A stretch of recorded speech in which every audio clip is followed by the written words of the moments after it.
Hello and welcome to Brandy's Poetry Corner, reading from the selected poems of Thomas Hood. There is a picture of him the wrong way round. In 1825, Thomas Hood collaborated with J. H. Reynolds to publish anonymously a series of topical odes and addresses to great people, prefaced by a quote from Goldsmith, catching all the oddities, the whimsies, the absurdities, and the littlenesses of conscious greatness by the way. Uh, this is an extract, because they are all quite long. This is quite a long extract, in fact, from Ode to Mr. Graham and the Aeronaut. I said 1825, and people had just started going up in balloons. And we're so used nowadays to views from aeroplanes and helicopters and drones. But this is at a time when people were just beginning to be able to get the view from above.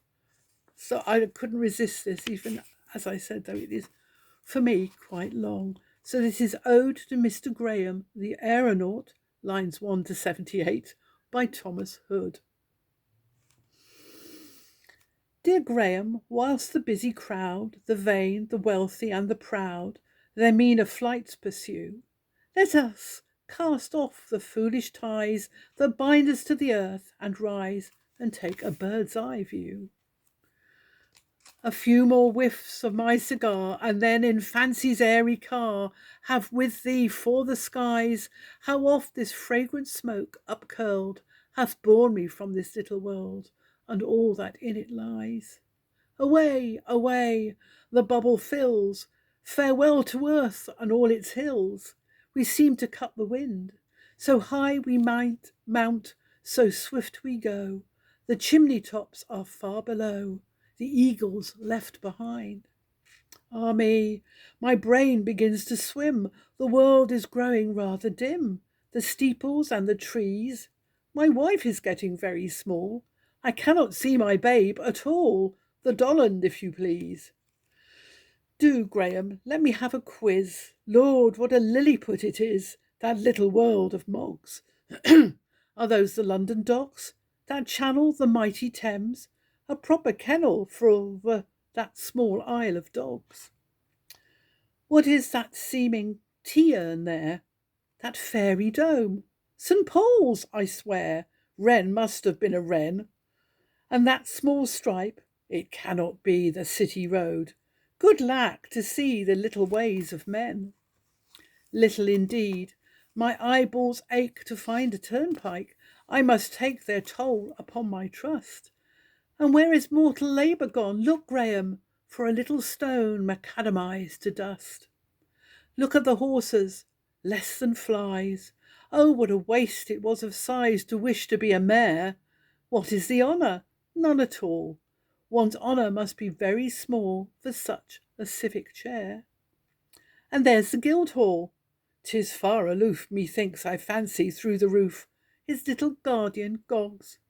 Like penny dolls, a tiny show. Well, I must say they're ruled below by very little dogs. Oh, Graham, how the upper air alters the standards of compare. One of our silken flags would cover London all about.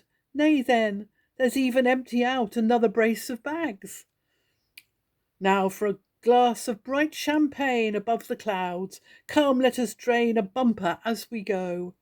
But hold, for God's sake, do not cant the cork away, unless you want to brain your friends below.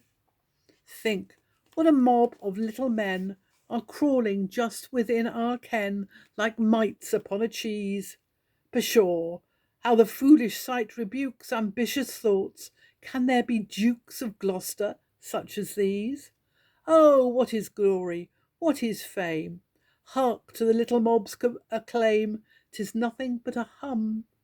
A few near gnats would trump as loud as all the shouting of a crowd that has so far to come. Thank you.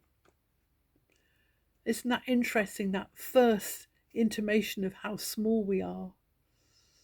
And so many and so far away from seeing our little planet from a distance, let alone Google Maps. For other poems read by me, look me up Brandy Pearson on YouTube.